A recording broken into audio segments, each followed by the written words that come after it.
Assalamualaikum warahmatullahi wabarakatuh. Bismillahirrahmanirrahim.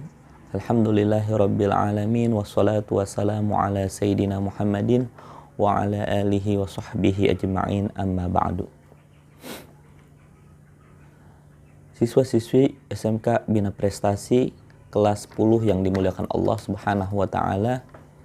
Alhamdulillah, puji syukur kita panjatkan kehadirat Allah Subhanahu wa taala yang telah memberikan nikmat dan karunia-Nya yang begitu besar dan begitu banyak kepada kita, sehingga kita tak dapat menghitungnya.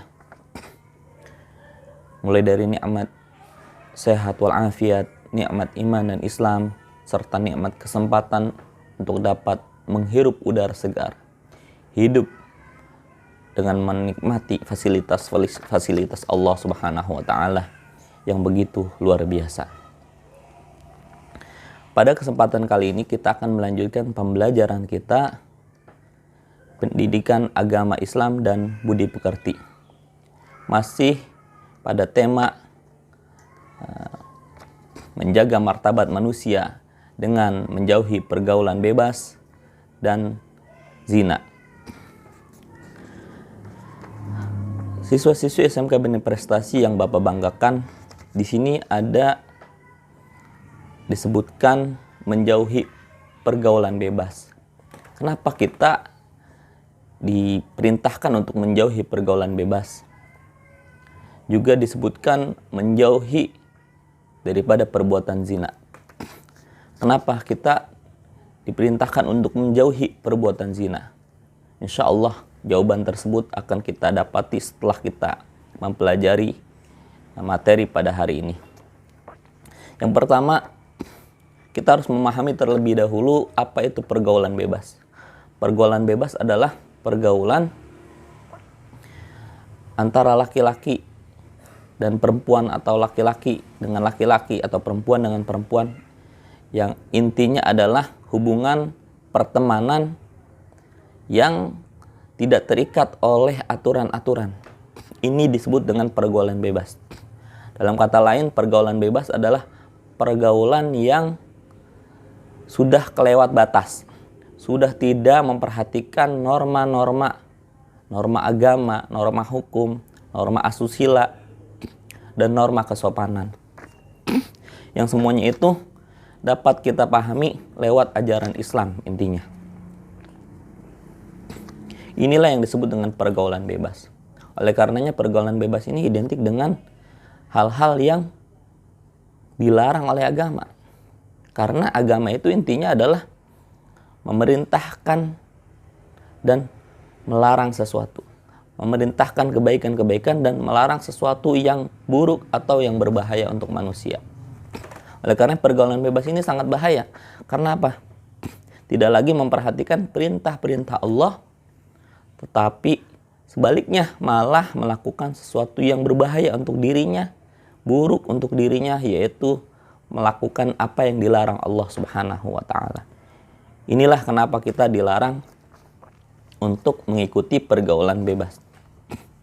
Intinya, lawan dari pergaulan bebas adalah pergaulan yang sehat, pergaulan yang ada batasan-batasannya, mengikuti aturan-aturan, norma-norma, ya, mengikuti ajaran-ajaran Islam.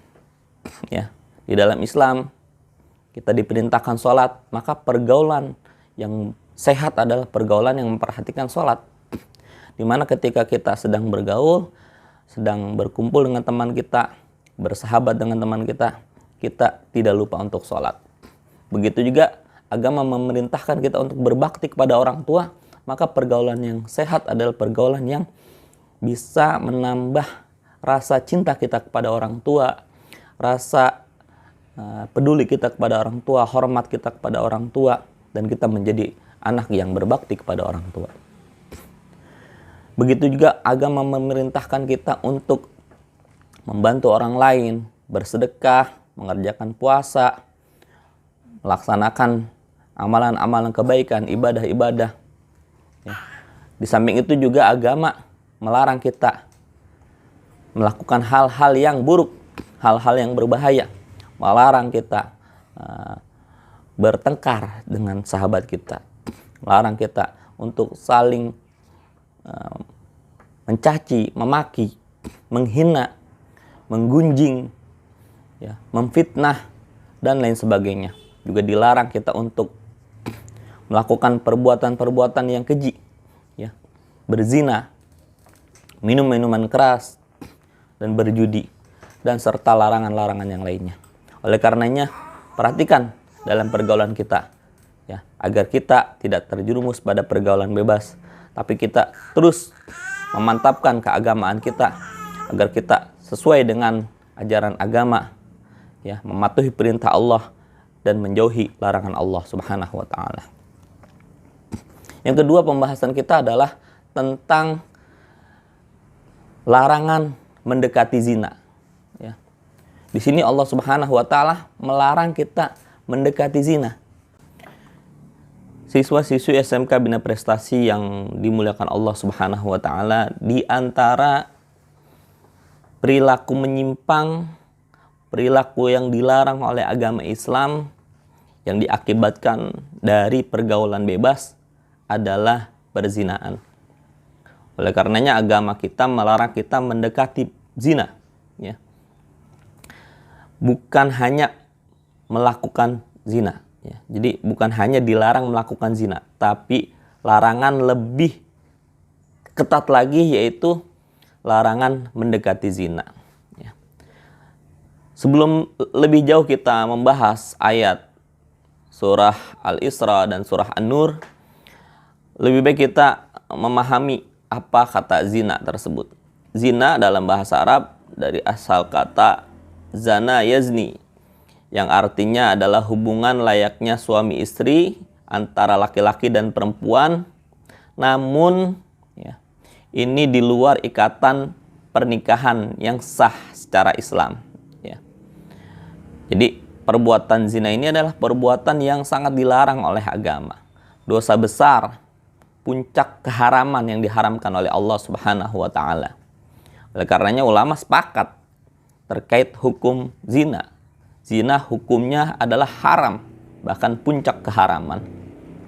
Hal ini sebagaimana ditegaskan di dalam Al-Qur'an surah Al-Isra ayat 32 yang nanti akan kita bacakan. Kemudian kategori zina, ya. Di dalam Islam, zina terbagi menjadi dua kategori. Yang pertama adalah zina muhson, dan yang kedua adalah zina ghairu muhson. Apa itu zina muhson? Zina muhson adalah berzinaan yang dilakukan oleh orang laki-laki maupun perempuan yang sudah baligh, berakal sehat, merdeka, dan sudah pernah menikah, ya. Sudah pernah menikah. Ini titik tekannya di sini. Zina muhson adalah zina yang dilakukan oleh orang yang baligh, berakal sehat, oleh seorang muslim atau muslimah yang dia sudah pernah menikah, ya. Hukuman terhadap pelaku zina kategori ini, yaitu zina muhson, adalah dia dirajam. Dirajam itu dilempari batu sampai dia meninggal dunia, ya. Dan hukuman ini diterapkan atau dilaksanakan di tengah keramaian, artinya di tempat di mana banyak dilihat oleh orang, agar menjadi pelajaran bagi manusia yang lainnya. Kategori yang kedua adalah zina ghairu muhsan. Zina ghairu muhsan ini zina yang dilakukan oleh dua orang, laki-laki dan perempuan. Keduanya adalah baligh, berakal sehat, dia muslim dan muslimah, dan dia ini belum menikah, belum pernah menikah, ya. Hukuman bagi kategori ini, yaitu zina ghairu muhsan, adalah keduanya, ya, dihukum, ya, dengan dicambuk, ya. Dicambuk 100 kali, kemudian diasingkan, dilempar ke daerah yang jauh, ya. Si A di ujung utara, si B di ujung selatan. Artinya yang laki-laki di ujung utara, yang perempuan di ujung selatan. Dan proses dicambuk 100 kali ini juga di hadapan banyak orang, di tempat ramai, supaya menjadi pelajaran buat orang-orang, ya, supaya itu menjadi efek jera untuk pelaku zina ini.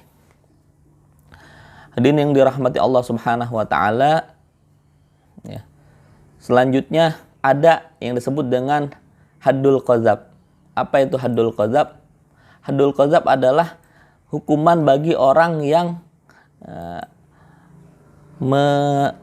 menuduh orang lain berzina, ya. Jadi berzinahan itu dilarang, tapi menuduh orang lain pun dilarang, ya. Lantaran kenapa dia dihukum? Karena tuduhannya itu tidak terbukti, ya. Tidak ada bukti yang dapat mendukungnya. Kita akan membaca surah Al-Isra ayat 32. A'udzubillahi minasyaitonirrajim. Bismillahirrahmanirrahim. Wala taqrabuz zina innahu kana fahisyatan wa sa'a sabila. Dan janganlah, ya, kalian mendekati zina, karena sesungguhnya perbuatan zina itu adalah perbuatan yang keji dan suatu jalan yang sangat buruk, ya, yang sangat jelek. Siswa-siswi SMK Bina Prestasi sangat jelas maknanya dari ayat ini, bahwa larangan mendekati zina adalah satu bentuk penekanan yang lebih ketat. Mendekatinya saja dilarang, apalagi berbuat zinahnya, ya. Ini suatu pemikiran yang logis. Artinya perbuatan zina itu benar-benar perbuatan yang dosa besar, yang haram, ya. Sehingga Allah bukan langsung memerintahkan atau melarang perbuatan zina, tapi Allah melarang mendekati perbuatan zina, ya. Imam Suyuti dalam kitabnya Jami' Al-Kabir menuliskan bahwa perbuatan zina dapat mengakibatkan 6 dampak negatif pelakunya. 3 dampak negatif pada saat di dunia dan 3 dampak negatif pada saat di akhirat, ya. Dampak negatif di dunia, ya, kita sebutkan diantaranya adalah menghilangkan wibawa atau kehormatan. Jadi orang yang berbuat zina sudah tidak ada lagi kehormatannya di hadapan manusia. Kenapa?